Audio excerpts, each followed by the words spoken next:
Hi, nice to meet you. Nice to meet you too, Daphne. How are you? Great, and you? Oh, I'm doing fantastic. Thank you. I don't know why I can't show myself. Sorry about that. There we Oh, go.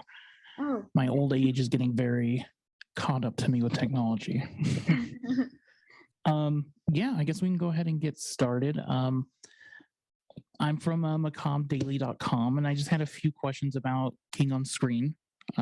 Fantastic documentary, by the way, that you put together. Really enjoyed it. So how did directing King on Screen come about? What was the story behind that? Well, actually, I've discovered Stephen King when I was very young, like a lot of King fan, I realized. I was 10 and I discovered The Shining, and since then I read all of his books and watched all the films. And in 2019, I wanted to make a documentary about Stephen King.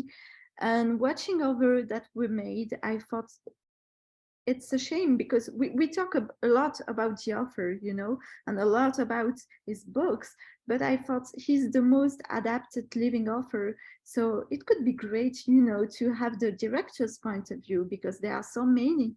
And one interesting thing is that there are so many different generations of directors who adapted Stephen King, like now we've got Mike Flanagan, or we had Tom Holland and Mick Garris. So I thought, yeah, that could be great to have their point of view.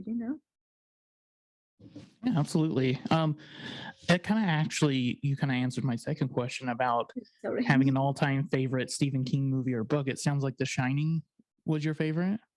Well, The Shining is the one that I started with. It's the first one that I discovered, and but after that, I was really impressed by others. Like it's, for example, it was the second that I read, which is amazing, and also Pet Cemetery. Um, Another one that is not often talked about is Jumaki, and I think that one is very interesting as well and very visual. And yeah, that's the one that I really enjoy as well. Nice. Yeah, I don't think I've checked out that last one you mentioned, but I've been a Stephen King fan for many a years. So this documentary kind of hit me in the feels when it came to watching as a fan since I was a kid. Um, One of my things I loved is you mentioned the directors and having them be a part of it, showing their side of it. What was your favorite part of interviewing all the people associated with Stephen King movies? Well, I think it's always great, meeting directors because they are so passionate about their work. They really love talking about Stephen King and about how they manage to adapt his work on screen, and they give you a lot. I mean, at the end, I have something like 40 hours of interview. So it's always about the human encounter. It's always something that I'm so excited about, because you are going to meet someone to discover a little bit his universe, a little bit more about who he is really. So it's always about, yeah, being able to connect with someone. I think it's such a great experience each time. Yeah, and there was a lot of amazing directors, not only just the horror aspect, but like Green Mile, Storm of the Century, stuff like that.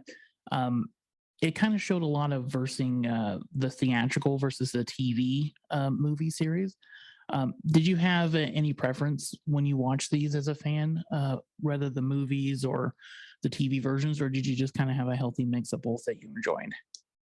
Well, I think I really like both. I mean, when I watch a TV series like Mr. Mercedes, I really like that one, for example. And yeah, I would have loved to have more directors talking about those new TV series, for example. But it was a little bit complicated because, you know, on TV shows these days, there are so many different directors working on that.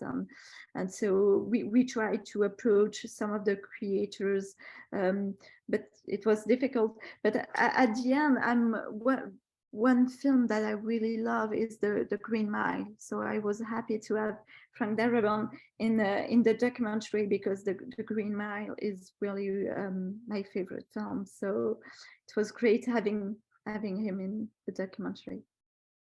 Oh yeah, I think that's probably one of my favorite parts, to be honest. Seeing how Michael Clark Duncan even got a part of it. I think he said that Bruce Willis just called him. That was the only time that he ever heard from him after that. Is just that, and seeing Tom Hanks behind the scene. And Tom Hanks is a treasure. So I think having Frank Darabont on there was amazing. And I think that's one movie that's a little doesn't get as much notice as it should, but I'm glad it was in the documentary.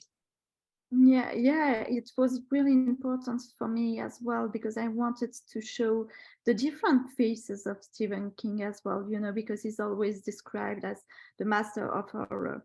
But it's not just that, you know, it's not like I know people who told me, no, I don't want to read Stephen King because I don't like horror. And I think it's kind of okay, well, it's so much more than horror. It's so much more than just a scary book, you know.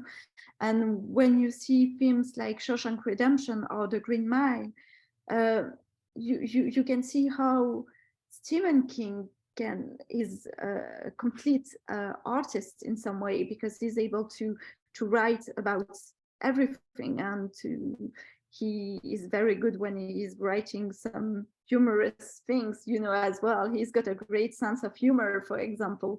So yeah, I thought it was important to talk about the different layers that we have in Stephen King's work in general.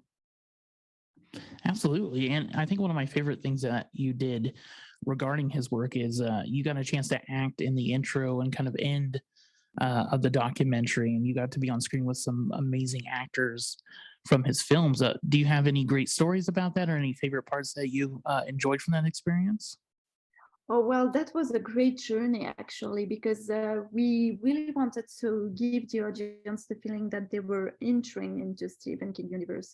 And talking with the producer, Sebastian Cruz, he told me, well, you know, you're an actress, and you, the director of the film, you should appear in it, you know, because it would make sense. It's like the director, the director of the movie, going and meeting all those people, you know. So it's kind of a metaphor about what we were making. And it was so great having all those great names. I mean, Jeffrey Demer, everybody. And we shot in Maine in February, which is not the best season to shoot in Maine, for sure. But it was so great, and being able to work with all of them, having Mick Garris on set, because he's making a cameo in the fictional intro as well. And another great anecdote is the fact that Greg Nicotero lent us the Creepshow doll. So we built the Creepshop. We created something out of this empty store that was completely unoccupied. And we had the great chance of having the Creepshow doll on set, the real one. So we put it in the window. And so, yeah, it was an amazing experience. Yeah, and I gotta say, like, I think I paused and rewind those parts like so much, just pointing out like, oh, it says Creep Show, or oh, there's Miko who played Gabe from Pet Cemetery and stuff like that. I assume, like, with that much attention to detail that you did, which was fantastic, by the way, was that kind of a longer process than the interview process, or do you feel like that part was a little bit easier? Well, that part wasn't, it was a little bit easier in the sense that there was a lot of work. That's a tricky question, because at the same time, there was so much work that I did with the producer, Sebastian Cruz, that it was easier because we didn't have to work with too many people, but at the same time, that's what makes it more difficult, you know, because sometimes you are like, okay, we want to do this, like going very deeply in it. Even you are talking about Miko, for example, in the fictional introduction, and even behind him, there's like this board with written on it, strawberry pie, you know, which is a reference to Finner, and even there is the strawberry pie on the counter with like sugar-free Biscini, something like that, you know, like a reference directly to Finner. So we were like trying to put so many references in the introduction. It's like a short film with more than 300 references actually at the end. So it was a lot of work, but yeah, it took months to do it, honestly. So yeah, it was a big part of the book. Yeah, and I think the fact that you guys shot it in Maine just adds an extra sense to it. And I know you said the weather was really bad in Maine, but is there anything that you got to enjoy in Maine during filming? Oh yeah, absolutely. The fact that the people there were so nice and excited about what we were making, actually. So they were so, I mean, even the creep shop owner told us, okay, yeah, sure, okay, you can have I'm gonna let's lend it to you guys for free. And we were like, okay, can we paint it, for example, because it was all pink. So we thought, not really Stephen King universe, you know, all pink, sorry. And he said, yeah, sure, go ahead, you can paint it. And there were people helping us, giving us their time, sometimes yeah, helping with the actors, and it was, yeah, amazing at the end because people there were so friendly. So yeah, they really helped us making this film. It's awesome. And honestly, this is such a fantastic documentary, and I'm really excited for people to check it out, you know, whether they're fans of Stephen King or not. I think this will bring people more fandom and maybe even kind of spark that you know, way to check out some of his work. And again, I think you did a fantastic job, and I'm curious, what's next for you in your career? Do you have any upcoming projects? Yeah, absolutely. Actually, I just finished one other documentary called Hitchcock's Pro-Nazi film, which is about the film Lifeboats and the fact that it was very controversial when it was released. It's also about the collaboration between Hitchcock and Steinbeck during the making of the film. Steinbeck asked even for his name to be removed from the film. So it's a very interesting story behind the film. So the documentary is about that, and it will be shown at the Venice International Film Festival in September. So yeah, we are thrilled about that one too. Nice. I can't wait to check it out. And my last question for you, I just like to ask this personally to everybody.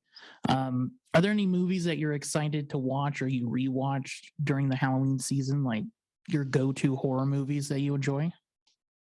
Oh my gosh, there are so many. I mean, I really love, you know, I'm watching everything I find. For example, I really love Wes Craven movies. For example, I like George Romero's film. At the same time, I think Andre Overdal is made a great film as well. So I can't say just one, but yeah, I'm a big watcher. Yeah. Yeah, it's a tough question to ask. It's a tough question for me to even answer, but hopefully you've gotten a chance to explore a lot of Wes Craven's work. I know he just had his birthday, and I'm lucky enough to share my birthday with him, which is pretty nice. But yeah, if you ever get a chance, People Under the Stairs, I think, is one of his most underrated ones. So if you ever get a chance to check that out, I definitely suggest it. Yeah, absolutely. Yeah. Awesome. Well, Daphne, I don't want to take any more of your time, but thank you so much. I'm really excited for people to see this, and I'm really excited to see, the Hitchcock documentary, as well as all the other great stuff you have coming out. Great. Thank you so much for meeting me. It was nice talking to you. Thanks. Nice to talk to you too. Thank you.